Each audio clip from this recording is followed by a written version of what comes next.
It is 10 p.m. in Tuvalu. It's 2:30 p.m. in Kabul. I'm Monita Rajpal. And I'm Zain Verjee. You're watching CNN, and this is World One live from London. Court is due to rule any minute now on whether pictures of Britain's Duchess of Cambridge taken while she thought she was out of public view can be sold to any other magazines. A preliminary criminal investigation has also been opened by a French prosecutor. The Duke and Duchess launched legal action after the images of a topless Catherine surfaced in a French magazine. They've also appeared in an Italian gossip magazine. The photos were taken when the royal couple were on holiday in the south of France. Max Foster has been traveling with the couple, and he joins us now live from the Solomon Islands with more on what appears. I guess they are anxiously awaiting to see what this French judge will decide.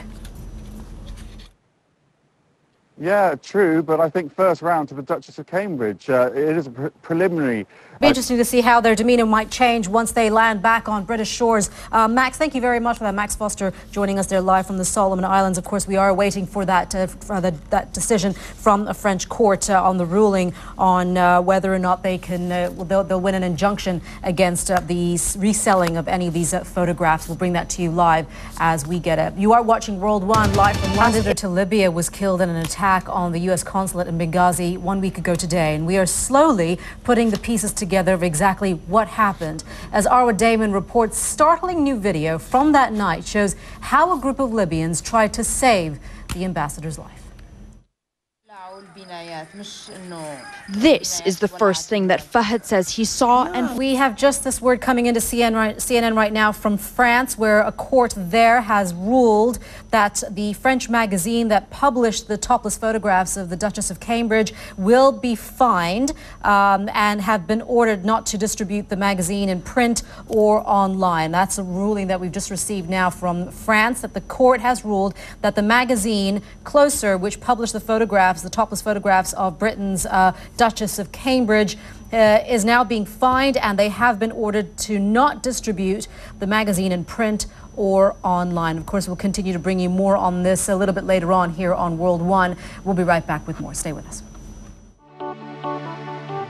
As we just mentioned, a French court has ruled on a complaint on behalf of Britain's Duchess of Cambridge about photos taken while she thought she was out of public view. The Duke and Duchess launched legal action after the images of a topless Catherine surfaced in a French magazine. CNN's Atika Schubert has been following that, and she joins us now with more on that. Atika. Monita, well, this was the ruling on the civil case, and basically the judge has granted the injunction to the Duke and Duchess of Cambridge, saying that the magazine Closer must immediately cease publication of that particular issue. It must also not distribute the issue or any of the photos. Thank you very much for that, Atika Schubert there here in London.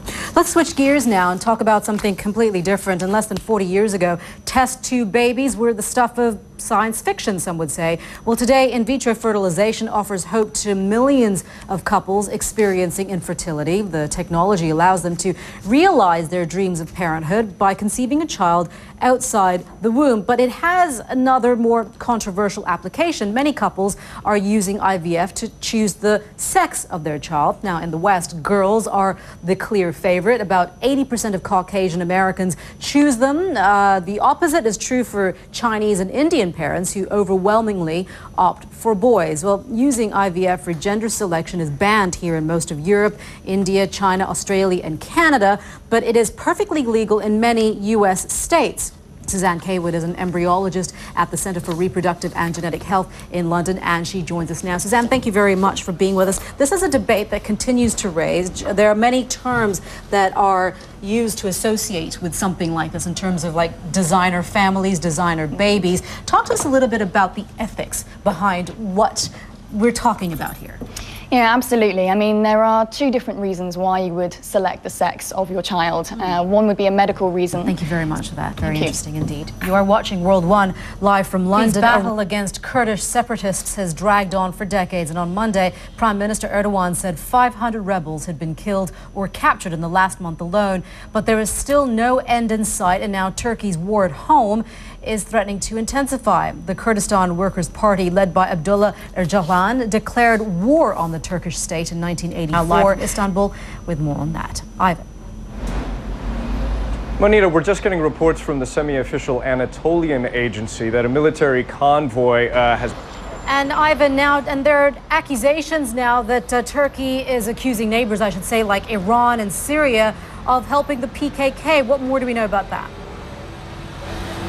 Well, in the past, Turkey had much better relations with the governments in Tehran, Baghdad, and Damascus. Well, welcome back. The Champions League group stage kicks off later this Tuesday, and there's no question that Real Madrid versus Manchester City is the headline match. Alex Thomas is here with that and much more. Yeah, some may argue, but I think we've got it spot on there. Yeah, 32 clubs in action over the next couple of nights. 5 hours. I know you can't wait. Cannot wait at all. Thank you very much. You're watching World One live from London. Still ahead. Welcome back. You are watching World One live from London. We're coming up on 7 a.m. in New York, 1 p.m. in Berlin, 8 p.m. in Tokyo. AIDS, racism, sex and politics, a pretty extreme way to try and sell sweaters, right? Well, clothing giant Benetton has a history of using images that trigger really strong reactions. They've launched a campaign today that takes a comparatively softer tone, and it focuses on youth unemployment. Europe needs to stay together, he said, too, to focus on the youth and give them an opportunity to develop. On one other quick note, he also said that he got his first job in London folding the sweaters. Oh, I told him he needed to do a better job. No, the interesting thing is Benetton's not the only brand that uses, you know, social issues as a platform as part of their marketing campaign. You've got brands like Kenneth Cole as well that does that, and they do it pretty well. It's interesting. And it's a way to you know, have a nexus between fashion and social good. Yeah. Engagement. Right. All right. Nice work. Thank you very much. Thanks. Strong monsoon rains leave a trail of destruction in northern India. Meteorologist Mari Ramos is at the World Weather Center with details on that. Hi, Mari. Hey, Monita. Yeah, you know, this is an ongoing problem, of course, across India, especially now when we get to the later. You can fit about 30 Earths in that one little space in the sun. Those look like spectacular. They're called solar flares. They're really incredible. If that's what it is. Okay, smarty pants. And the way a solar flare operates. You're watching World One live from London. I'm Zain Verjee. Smarty pants, Verjee, and I'm Monita Rajpal. We'll update you the news headlines in just a couple of minutes right here on CNN.